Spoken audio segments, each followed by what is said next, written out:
Hello, everyone, and welcome. We're just going to give it 2 more minutes for people to join, then we'll get started.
Okay, folks, we're going to go ahead and get rolling. I'd like to welcome you all to our third webinar in this series. This one's on cloud harmony and eliminating infrastructure silos. Hopefully, you've had a chance to check out the other two. We did one, I believe, on developer productivity, which was really fun, and another one on AI, which I learned a lot in. So if you like what you see here and you haven't seen the other two, I welcome you to go check those out. But on this one, I'm really happy to be joined by Kurt Hopfer. Hello, Kurt, and welcome. We're going to have a great conversation today. Before we get into any of that, though, I do want to cover a couple of housekeeping items. The first is, as all of you may have noticed, you are on mute right now, and all participants will remain on mute for the duration of the event. However, we will be accepting questions in the Q&A panel. So if you do have a question as we go through, please use that Q&A panel, submit your question. We will see them, and we will try to work those in if we have time at the end. Finally, this session will be recorded and we will be sharing it online on our website and on social. Effectual will be sharing it as well. So if you enjoyed this conversation and want to share it with a colleague or a friend, we absolutely encourage you to do that. So with that out of the way, Kurt, really excited to have you here. You're a director of cloud application infrastructure or cloud application architecture at Effectual. You want to give us a little bit about your role there? Yeah, most certainly. Pleasure to be here. So, my background here and my role here at Effectual is pretty classic 80s engineering story for me. Age 5, got a Commodore 64, got hooked, learned basic and assembly when I was, the ripe young age. Went off to school, majored in computer science and management information systems at Washington State University. Popped out of school and was a Java software engineer for a telecommunications company for a number of years. And then I worked as a .NET software engineer for the NetCobol for .NET COBOL compiler at Fujitsu America, doing mainframe modernizations. Got my niche into consulting at that time, kind of moved into then jumping in and freelancing for a number of years, building web applications, and worked for customers such as like Deutsche Bank and Desjardins and Credit Agricole, Inbank, so many more. A lot of European companies at that time, moving them and modernizing them into Azure. Around 2016, I made the switch over to AWS as more of a senior software engineer type. Still doing consulting, developing web applications, kind of fully serverless within AWS Lambda on things like CloudFront and S3, using tools like Amplify and Visual Studio Code, and so on and so forth. And then eventually we were acquired by a company called Effectual, which, that's where I'm at now. I've been here for about 8 years, going on 8 due to the acquisition. Realistically, I wear many hats. Senior software engineer is kind of where I started, and then cloud architect, all the way up to now director of cloud application architecture, where I really head up the go-to-market strategy for application modernization and platform engineering. So that brings me all the way up to here. Thanks for having me, man. Looking forward Of to this. course. No, looking forward to it as well. You've had deep experience with Amazon and Azure, it sounds like. Which one's better? Yeah, I'm I just kidding. You no, don't have to I answer that. personally prefer AWS. I'm all in AWS myself. Mhm. Why is that? That's a great question. So I think AWS is more tuned to the developer. It's got a broader expanse, Yeah, realistically. Azure, while great, is very pointed to their one niche. And if you're using .NET, Azure's great. But if you're, of the 80% of enterprises that aren't using .NET, it's really hard to kind of shoehorn into it. sure. No, that totally makes sense. I mean, but we're having a pretty wide-ranging cloud conversation today, and I imagine there's a lot of listeners that are using a combination of different cloud silos. They're using Amazon, they're using something on premise, they may be using Azure, they may be using Google.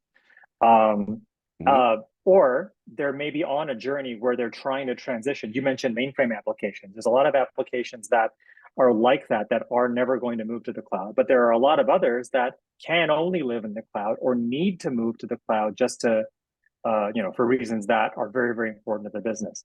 And so I guess one place I think that'll be great for us to start a conversation is like, what are the driving factors behind people modernizing, people migrating, people rebalancing the investments they're making Yeah. in their clouds? And then it could be a combination of private and public. So maybe we start there.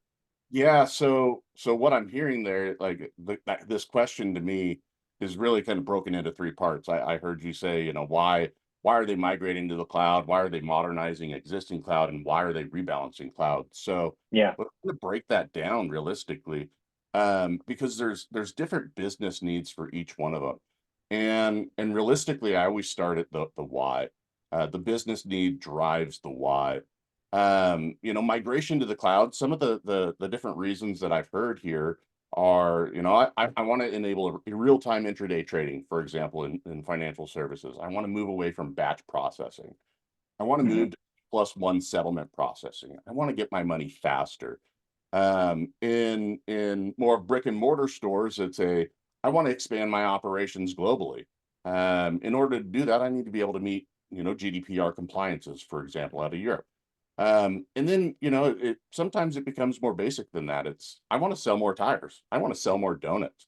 And then lastly, if I'm talking to infrastructure folks, I really want to future-proof my application and ensure that it works for years to come. And then, that's really the migrate to cloud. Modernizing existing cloud, that's a little bit of a different story, right? But in that area, what we hear is we've already moved to the cloud. Holy cow, I want to reduce my infrastructure costs. Right.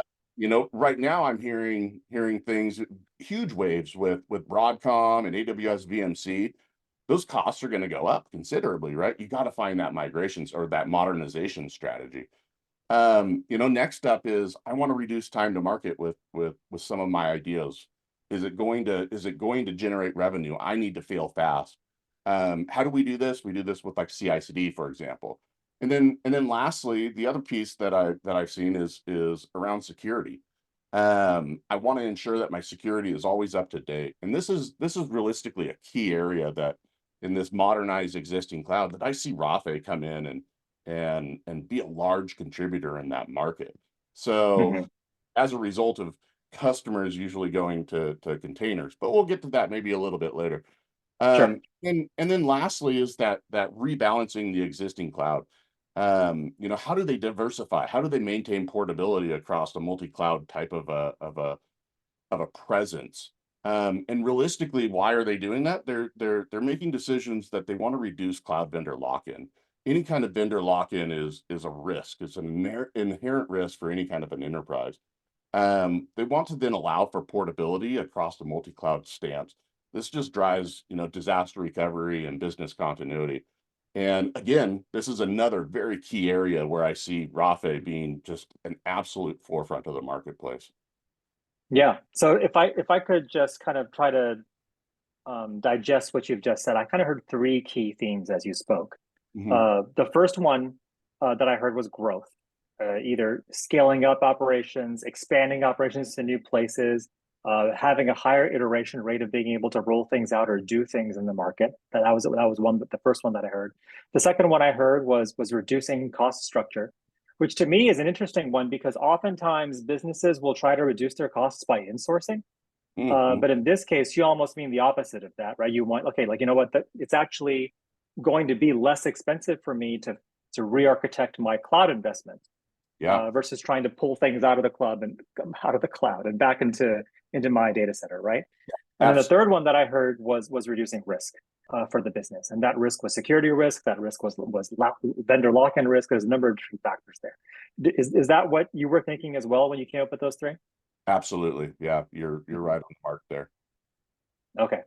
So great. Let's talk about some of the impacts of that. So there's definitely in every vertical that I've ever spoken to, and I've been at this role for a little while now. I've heard these three come up, and I've also heard that as they're trying to chase those three goals of growth or cost reduction or reducing risk, there's challenges that come up, right? So what are some of those challenges that happen when you're trying to manage this complexity that we've kind of made our own bed in creating the cloud complexity that we live in, Right. and there's challenges that have come out of that. What are organizations facing today as they try to optimize what they're doing in the cloud? Yeah, that's a great question. So I would say one of the main things that organizations are facing is the complexity of the platform. How do you go to AWS? How do you go to Azure? How do you go to GCP? How do you manage the complexity therein? And I've seen so many different solutions out there. Talking to customers as an engineer, like physically seeing it. Some of the different solutions that I've seen are customers having an RSA key with a webcam looking down at the RSA key to ensure multi-factor can be shared across the company. I've seen fully Yeah. orchestrated homegrown rollout solutions and batch files that are just a house of cards. So many different, just cloud complexities that organizations are facing today. And all the way up to then the promised land, which is CI/CD and automated deployments. And some of the different facing strategies that I see are at the end of the day kind of like delayed cloud migrations or additions, right? Several customers that are just stuck on old mainframes, for example. You had mentioned earlier it's harder for them to get off. Some of them can't get off. I challenge that. I don't think there's any mainframe that can't be turned off. It's just all a matter of time and just the right orchestration of the build. And And at the frankly, desire to do so, right? quickly the desire, yeah, yeah, they Yeah. they decided not to modernize, right? They're there as a result. But now these other companies are swooping in and increasing their license fees, exorbitantly. But for example, Software AG and Broadcom, they're coming in and they're, dare I say, gouge the market. But Mhm. realistically, it's a challenge that they're seeing.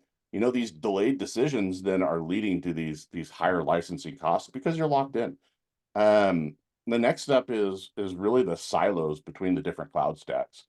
The forced tooling, the processes, the skills, the different team members that need to be involved. Um, Realistically, this is all too common in any kind of Fortune 500 or Fortune 1000 company. Yeah. Um, every team manages their stack. In the old days, every team would manage their stack, and then they would provide out interfaces and integrations and APIs for other folks to consume. Realistically, that's unwieldy. So now you have a company that has, let's say, 30 different entities or portfolios within the organization. Each one of them is a different tech stack. You see .NET, you see Java, you see Python, you see just a myriad number of things. And Yeah. it's tool sprawl that then, can start to drive any kind of an enterprise architect mad, right? Because then, an enterprise architect is trying to look at figuring out how do I take all of these and consolidate these tools down to a best standardized process, right? And then next up would be, the time and resources spent managing homegrown scripts or tools. Realistically, at the end of the day, if you're a technology company, it makes sense. Your tools, your scripts, that's your IP. to a certain degree, it makes sense because you're maintaining that level of control.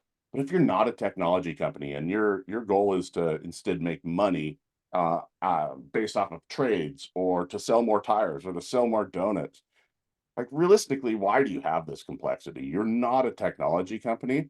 Focus Mhm. on what matters to you, making money, selling donuts, selling tires, etc. And then the next is just overall inconsistencies in configurations across the cloud, right? There's Bicep, there's ARM in Azure, there's CloudFormation, there's Terraform in AWS. Terraform spans all three, but really, and then in GCP, it's just everything is different. And so the question then becomes, how do you standardize that without having three separate DevOps teams that are aligned to different cloud verticals? How do you resource that accordingly? How do you maintain and ensure that configuration drift doesn't occur, especially when you're living in like kind of a ClickOps world for three different pieces? And then next two are really the complexities therein. Prolonged outages caused by the complexity and ephemeral environment complexity. How do I manage those prolonged outages? What does that look like? How do I engage the right resources and not be so beholden on one type of an individual to be able to solve a problem? Everybody kind of gets faced with that problem where they have one just tribal knowledge king or queen that knows this product set and is able to just rock it and solve every problem. But then they go on vacation and what do we do?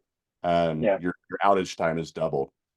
So realistically, there's just a number of complexities that organizations are facing here, and I'm just scratching the surface on these realistically in Nirvan. Yeah, no, it's a pretty deep iceberg, right? But the It through is. line that I feel like I've heard throughout everything that you just said is the fragmentation, right? The fact that, I Yeah. mean, what used to be a feature, right? The idea of individual DevOps islands like owning their mission and going fast and owning the soup to nuts nature of their tech stack and being accountable for that has now led to a situation, it feels, where you have duplication of resource, you have you have people who are responsible for certain things, such that if they're not available or if they're tied up, that lack of availability is now impacting stability elsewhere. Yeah. There's all these knock-on effects that occur when you have people who have built up scripts or built up expertise or built up a tool stack that helps them solve the set of problems that they're responsible for, but may in fact be causing problems for other people in the system, right?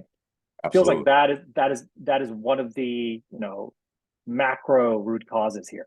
Yeah, I would absolutely agree with that. And it's just going to continue to grow at the end of the day. Where do you think we lost the plot in terms of like this push and pull between decentralization and centralization? Because we used to have a centralized IT team Sure. that was too slow for everybody, never made anyone happy, was holding innovation back, and everyone's like, forget this. We're gonna have individual teams Yeah. that own their own charter and are responsible for everything. And it feels like we went too far in that direction at some point, but it's not really clear when. Yeah, so that is a great question. So the concept of the two pizza team really it's kind of goes back to the early 2000s. Before that there was one team and it was information technology. They owned the mainframe, they owned the AS400 and not just owned, from a system administrator perspective, but they owned it from a application source code perspective too.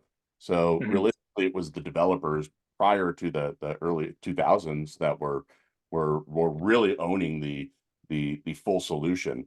In the 2000s, we kind of broke that out. We broke business logic and writing application design to one team, and then the other team was managing the infrastructure, the system administrators, right? So that's kind of where you saw the whole operations and developer teams kind of breaking out into separate silos. And then what they would do is they'd start building their source. They would send it over to the administrators. They would run that. And the disconnect just kind of slowly grew over time as open source modules came out that were specifically tailored to each individual party. And they just kind of slowly dug themselves down a deeper hole. And now we're kind of saying, why are we in this hole to start with? Why don't we come back up and realistically let's own the platform together? So Yeah, that is a whole nother complexity in and of itself, right? absolutely. Yeah. Well, let's talk about what the knock-on effects of this are, because obviously at this point, the businesses that are in these situations are starting to feel the pain in a very real way, right? There's some key things that have come up, and this kind of goes back to what we were talking about earlier, right? Of like, what are the, there were reasons people went down this modernization path in the first place, and there's impacts for not being fast enough in going down that path, right? Let's talk about those. I mean, we talked about business risk a little bit already. Can you let's talk about what you are seeing with your customers when it comes to things like business risk? Yeah, business risk, exposure and risk, regulated industries, compliance. These are all huge pieces that tie into business risk, right? Um, Mm-hmm. everybody's got a compliance concern. Most everybody does. Startups have a compliance concern, depending on what their targeted market is. Enterprises have compliance concerns, whether they're operating globally. Are they operating in California? Are they operating in Europe? Everyone has different regulations around what is good with your personally identifiable information. This risk is just going to continue to grow as data becomes more sensitive, especially around the field of AI, right? Because your Mm-hmm. data, your personal data is just going to continue to get out there. So businesses really have really they have a responsibility to treat that data as proprietary, realistically, and Yeah, so that's just going to continue to grow. That business risk then continues to grow because they have to meet that.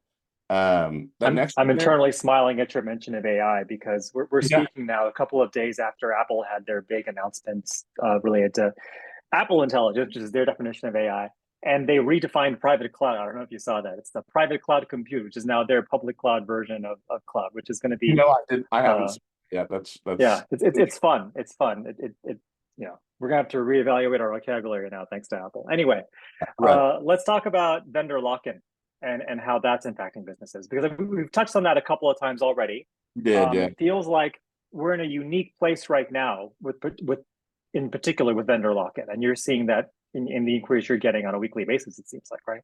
Oh, absolutely. So, vendor lock-in is a common thing. Right now, the big one is Broadcom.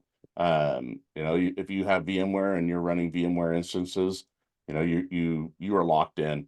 The path to getting out, can be challenging for some. Kind of goes back to the whole modernization conversation. Don't want to get too Mm-hmm. caught up in solutioning here, but it's not just those type of vendor lock-ins, the virtual machine type of lock-ins. It's cloud vendor lock-in as well.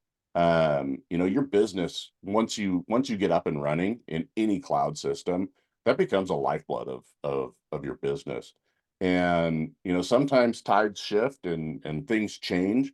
You don't want the cloud vendor to eventually say, hey, look, this doesn't work for us because of XYZ type of reasons. We need you to move these workloads off. That's an increased risk, right? Yeah. For example, with VMC recently coming out and saying, we can't allow you to scale out to on-demand services anymore or on-demand instances. That's a problem. That's a problem that immediately customers are going to need to be able to jump into and resolve. And if they don't, they're ultimately going to get the next downstream challenge, which is downtime. Because if I can't scale out, I'm going to fail. I'm going to start throwing 500 errors across the board from all of my homegrown applications. Um, and it's just going to continue to increase, especially Yeah. as your work stream, or rather your workforce, kind of continues to not be familiar with the application footprint. As the developers who were once building, these proprietary systems are slowly being phased out of the marketplace, right? Hopefully, they're all retiring. So, yeah, realistically, these are really common business impacts that, with proper planning is very fairly easily mitigated, in my opinion. Yeah, well, let's talk about those mitigations. Let's talk about how we get people out of these holes that they found themselves in, right? Yeah, you bet. What are some of the best practices that you've found that you're helping customers put into practice? Yeah, that's a great question. So I mean, it's very broad, but let's kind of narrow it in. Kind of going back up to that first question after the introductions, where we talked a little bit about, the different reasons why. Right. I'm Mhm. going to migrate to the cloud. Ultimately, primarily I see best practices around migration to the cloud. I see customers doing a two-phased approach in migrating. Targeting the lift and shift first and modernization second, realistically. There's a few unicorns out there that are opting to just modernize directly into the cloud, with the caveat that it's just going to increase duration just a bit. Now, this two-phased approach, it solves for a lot of problems. And I'm on board with the two-phased approach myself, because then you have data proximity and you're able to get everything up in the cloud. You're not fully reliant on the data center anymore. And then you are able to continually innovate within the cloud. So, that would be one of my first, recommendations here is around a best practice is, if you're looking to migrate to the cloud, identify and target that lift and shift first, but don't just stop there. It has to continue. You have to continue that innovation. And then my next recommendation around best practices would be, when you are doing that migration, that simple lift and shift, really do more of a modernized while you migrate approach. And what does this mean? This is really around like capturing the low hanging fruit of the Mhm. migrations, things like the database servers, for example, things like SQL Server and Oracle, and taking those workloads, taking those database workloads, and actually modernizing them into some tooling like AWS RDS, for example, something that allows for your operation teams to step back from ensuring that everything is patched and everything is working and uptime is there and scalability is there and elasticity is there, when you can modernize directly to tooling like RDS, which is going to handle all of that for you. So that's, I would say, would be my next best practice. And then it's really around, growing and standardizing processes and toolings.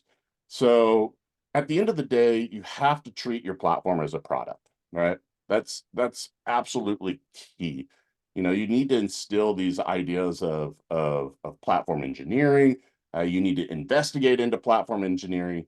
You need to treat your developers as customers, because at the end of the day, the developers are driving business needs from their customers, who are the business folks. So some teams kind of have a lot of different tooling requirements than others at the application level. Distributed tracing, for example. We need to like mitigate all of these tools and allow our customers to have automated observability and distributed tracing for what they choose. Um, Right. in But in a addition, standardized, approved way that you know that the yes, right feature flags are turned on, the right things are being absolutely, captured in the logs, and et cetera, right? yeah, absolutely. Reduce the load on the developer to set all that up themselves. Yeah, it helps reduce that cognitive load for the developer. They shouldn't have to worry about the infrastructure at this point. Mhm. They should just know that it's going to work. But then also they need to be the real thing there is, you need to treat them as a customer at the end of the day, right? You need to be able to manage that out of a single pane of glass. That single pane of glass management is absolutely critical, especially when you introduce in on-premise, cloud, multi-cloud type of footprint, especially if you have a multi-cloud type of a footprint, Right. and or you have a hybrid footprint. The complexity there then becomes overly complicated, especially if you're not a technology company.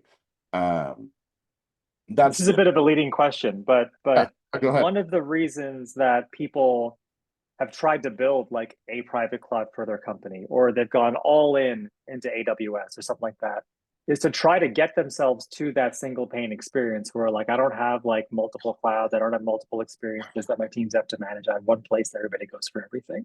Yep. And obviously that's not a workable solution because it increases the risk for starters, for Yep. that single vendor risk. It increases exposure when it comes to being able to move into new types of business that require new types of workloads that your current cloud might not be able to handle, and so on. And so you have to have some hybrid or multi-cloud approach.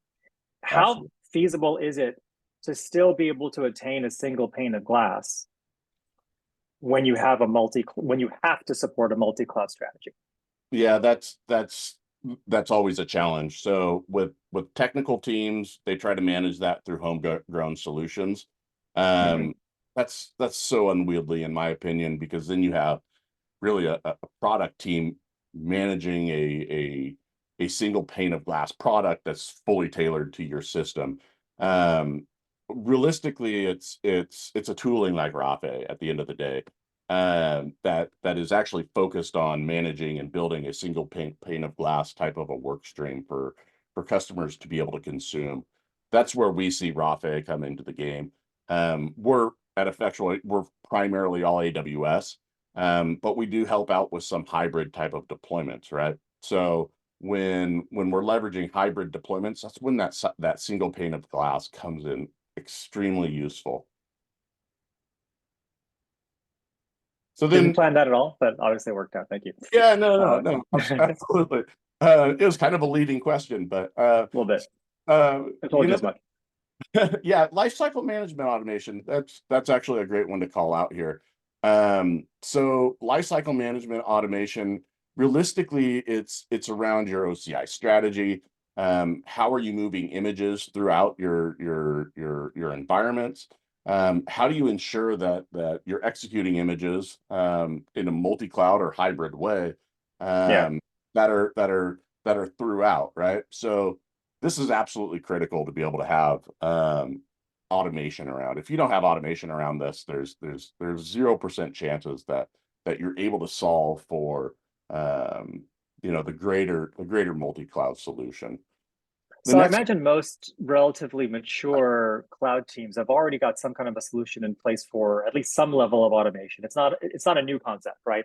Automating cluster upgrades, for example. But yeah, what are some of the things that maybe homegrown solutions miss in this regard? um, yeah, that's a great question. Uh, that is a great question. So I would say some of the homegrown solutions just aren't fully up to date, right? The goal from a homegrown solution is realistically to make it work for your product team. Whereas a solution that like a software as a service type solution, their lifeblood is actually always staying up to date and providing those options. Right. So to me, the biggest caveat there is you have those dedicated resources there to ensure that the homegrown solution is always up to date when you don't have to always do something like that, right? Yeah, I will say in our experience, it's not just that the tools are up to date, but even just keeping current with whatever versions the vendor is releasing is a big challenge for many of our customers, right? And it's one of the reasons they come to us because what they need to be able to do is stay current with Amazon, as an example, in order to pass their own audits internally and pass their regulatory requirements. But if their vendors are not also keeping pace with whatever versions Amazon is supporting or pushing to end of life, that then has a downstream impact on all of their customers as well, because the customers have to wait for the vendors to support it before they can support it, which means they're always chasing that or Yeah, trying to stay ahead of that end of life yeah, the line, next right? big thing. Yeah, absolutely. And you're already doing the exact same thing with all of your Mm-hmm. other your NuGet packages on the .NET side. You're chasing all of the NuGet packages, the updated versions. You don't want to have a heartbleed moment with OpenSSL. You want to make sure that you're fully up to date. So yeah, it's an absolute challenge, and that's why you ultimately then have to dedicate a team specific to that need and or leverage a software as a service type Right. facility there. Yep. I would say then this is the next best practice in my opinion. I'm very passionate about golden paths. So realistically, golden paths to me are the necessity and lifeblood of the developer to be able to enable self-service and leverage automation to its fullest extent. So, um, what are golden pathways?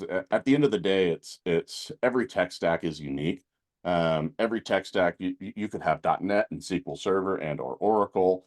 You could have Python. You could have Node.js. You could have Java, Spring Boot, JBoss. You running on WebSphere. All of those are different pathways. All of those need to be very well documented type of pathways that support a diverse range of users within the organization. So each tech stack then, at the end of the day, has a golden path.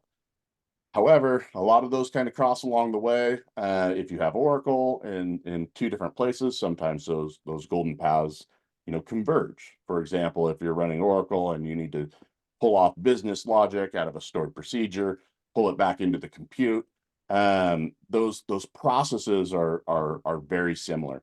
And then at the end Yeah. of the day, it's being managed by a GitOps stream. Leading into full CI/CD of the applications. In Um, both directions too, right? Because it sometimes is you'll have something in the field, and then a developer will be like, actually, this configuration needs to be updated because it's not keeping pace with my requirements. They've got to then, that's now a Snowflake configuration unless you then push that back into the repo, right? Somehow. absolutely, yeah, absolutely. That's absolutely true. And I wouldn't expect the platform engineering team to go out and make those business logic changes, right? The platform team is solely focused on ensuring that the platform is fully up and running at all times and Hmm. scaling just in time for the the workloads to be able to continue the availability, right? And then lastly, it's really looking at the lower complexity. So this lower complexity leading to faster incident investigation or simplification to improve incident investigation, right?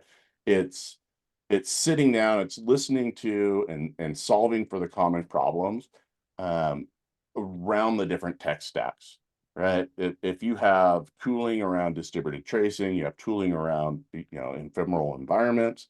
Uh, at the end of the day, it it helps allow your development team to be able to leverage tooling to move faster in understanding where the problems are, and it also allows you to shift everything to maybe more tier one, tier two type resources for better investigation in tooling such as App Dynamics and Splunk, so on and so forth. I can rattle off 500 different distributed tracing type of solutions, Jaeger, Grafana, so on and so forth. Sure. Uh, but it's really deciding on which one of those and then centralized management of those environments. So the ephemeral environments, that's a tricky piece. But that does introduce a level of complexity, especially if you're leveraging a homegrown solution and you want to manage like a Git flow type of an environment, and you want to build all of your ephemeral environments off feature branches, but you want to spin those up at time when you're ready to do actual development, and then QA testing, and it's then allowing, once you merge back into the full trunk, that full environment, you're able to do a pull request in, run and test that pull request on an ephemeral environment, fully test it out, smoke test it out before you merge request it back into the trunk, which then you do another test on a whole nother ephemeral environment, and then you run either canary deployment out into production and or blue green type of a deployment. And at the end of the day, that is a insanely complex mechanism. Hmm. Uh, so centralizing the management of that is absolutely critical. Otherwise, you have one-off solutions all across your enterprise. Yeah, with customers that I've spoken to about this one in particular, one pain point that comes up that they want a solution for is just the visibility aspect, right? Yeah, Just being able to see, because sometimes these ephemeral, you think they're ephemeral, you think that they were created and they live for an hour or a day and then they're gone, but many times they're just no people forget to turn them off, right? Oh, absolutely. Or worse, people will hoard them because they think that if they get let go of it, they're not going to be able to get it back again later. Yeah, And so actually making sure that they are in fact ephemeral and they do in fact have a time limit so that you're not running up your OpEx bill is also a key challenge that I hear about. Do you hear about that one too? it's all about breaking down just the static branches. You know, if I have a dev static branch, I have a QA static branch, it just lives. Basically, you have redundant software or redundant hardware that's running at all times. Yeah. When it's not necessary. Absolutely not necessary. Yeah. Well, let's talk. It wouldn't be a RAFA webinar if we didn't pitch RAFA just a little bit. So I do have one slide in here for that. And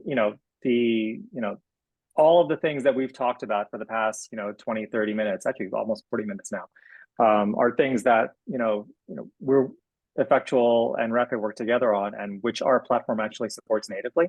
It's one of the reasons I think where that we work so well together. Basically what RAFA is offering here is a platform as a service for enterprises that allows developers to consume AI landing zones, environments, and cloud the namespaces and clusters. Basically, they push a button and they get it immediately, while all of the services, the backend that we need to deliver those 6 things that we were just talking about in terms of best practices, all of those things can be implemented and automated in the backend by the platform team.